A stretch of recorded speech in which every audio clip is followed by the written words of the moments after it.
Imagina acordar um dia, olhar pela janela e ver uma montanha.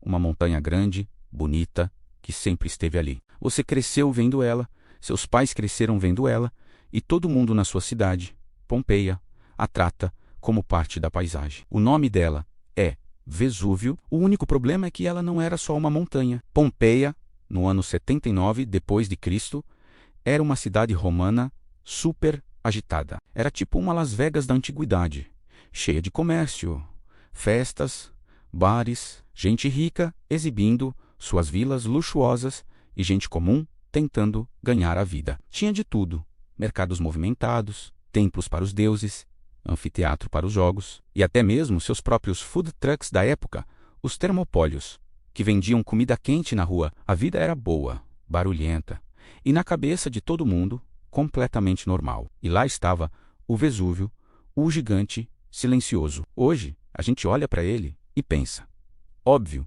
que é um vulcão. Mas na época, a palavra vulcão nem existia como a gente conhece. Para os romanos, vulcões eram coisas que aconteciam lá longe, na Sicília, com Monte Etna, o Vesúvio. Ele estava quieto há tanto tempo, talvez uns 800 anos, que ninguém mais se lembrava de sua fúria. Para eles, era só uma montanha coberta de vinhedos e vegetação. Um lugar perfeito para um piquenique, não para uma catástrofe. Mas a natureza, ela sempre dá uns toques, dá uns avisos discretos. E em Pompeia, esses avisos começaram a ficar cada vez menos discretos. Anos antes da grande erupção, em 62 depois de Cristo, um terremoto gigantesco sacudiu a região. Foi tão forte que destruiu parte da cidade.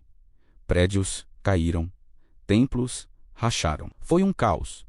Mas os romanos eram um povo resiliente. Eles viram aquilo não como um sinal para sair correndo, mas como um desafio. Eles arregaçaram as mangas e começaram a reconstruir. Pompeia ficou ainda mais bonita e moderna depois do susto. O terremoto virou só uma história para contar. Nos meses e dias que antecederam a tragédia final, os sinais ficaram ainda mais estranhos. A terra tremia de leve, mas com frequência era como se o chão estivesse com soluços. As fontes de água que abasteciam a cidade começaram a secar, do nada. Os animais ficaram agitados. Pássaros voavam em bandos desorientados e cães latiam sem parar para a montanha. Dizem que até os peixes nos tanques das casas ricas pareciam nervosos. Do topo do Vesúvio, uma fumacinha esquisita começou a sair e um cheiro de enxofre, parecido com ovo podre, pairava no ar de vez em quando. A gente, hoje com nosso conhecimento de Discovery Channel, olha para essa lista e grita: corram, seus insensatos. Mas tenta se colocar no lugar deles. Você nunca viu um vulcão em erupção. Não tem internet, não tem noticiário 24 horas, não tem geólogos explicando o que está acontecendo. Para eles, terremotos pequenos eram comuns na região. Fonte secando deve ser o calor. Animais estranhos.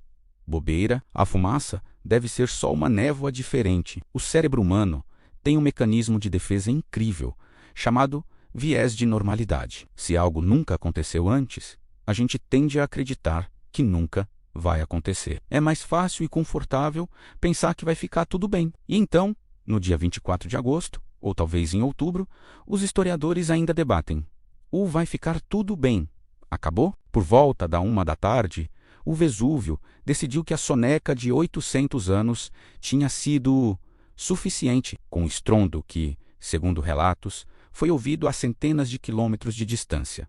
A montanha explodiu. Não foi uma erupção com lava escorrendo devagarinho, como a gente vê em filmes. Foi uma explosão vertical. Uma coluna gigantesca de fumaça, cinzas e pedras foi lançada a mais de 30 quilômetros de altura, formando uma nuvem que parecia um pinheiro gigante no céu. O dia virou noite. Uma escuridão total, feita de cinzas, tomou conta de Pompeia. E aí começou a chover, mas não era chuva de água. Era uma chuva de pedras-pomes, leves, mais abundantes, e de rochas vulcânicas, maiores e mais pesadas, chamadas de lapilli.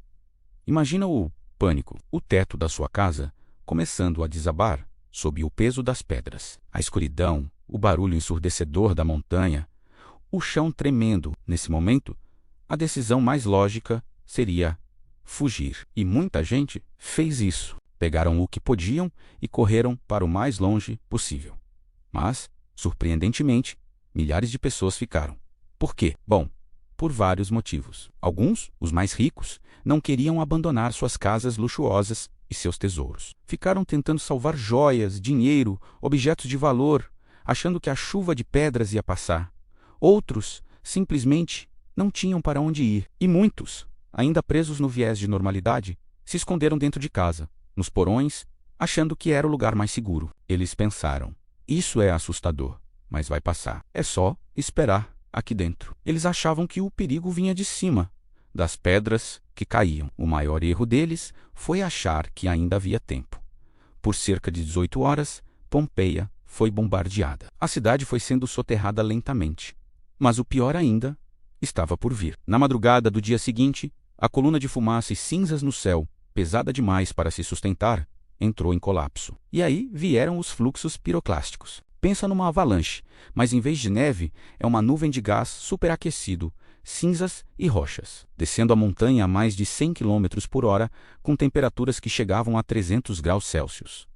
Isso não era algo do qual se pudesse correr. Não era algo do qual se pudesse esconder. A primeira onda de calor e gás varreu a cidade vizinha de Herculano, matando instantaneamente todos que estavam abrigados perto do porto. Pouco tempo depois, ondas seguintes atingiram Pompeia. Para aqueles que decidiram esperar, o fim foi súbito e terrível. O calor extremo era tão intenso que o cérebro fervia e os músculos se contraíam instantaneamente. Não houve tempo para sentir dor, não houve tempo para gritar. As pessoas foram congeladas no tempo, na exata posição em que estavam. Uma mãe abraçando seu filho, um homem agachado, protegendo o rosto, um cachorro ainda acorrentado. Em questão de horas, Pompeia desapareceu do mapa. Foi completamente enterrada sob mais de 6 metros de cinzas e pedra-pomes. Uma cidade vibrante, com cerca de 20 mil habitantes, simplesmente deixou de existir. E por quase 1.700 anos,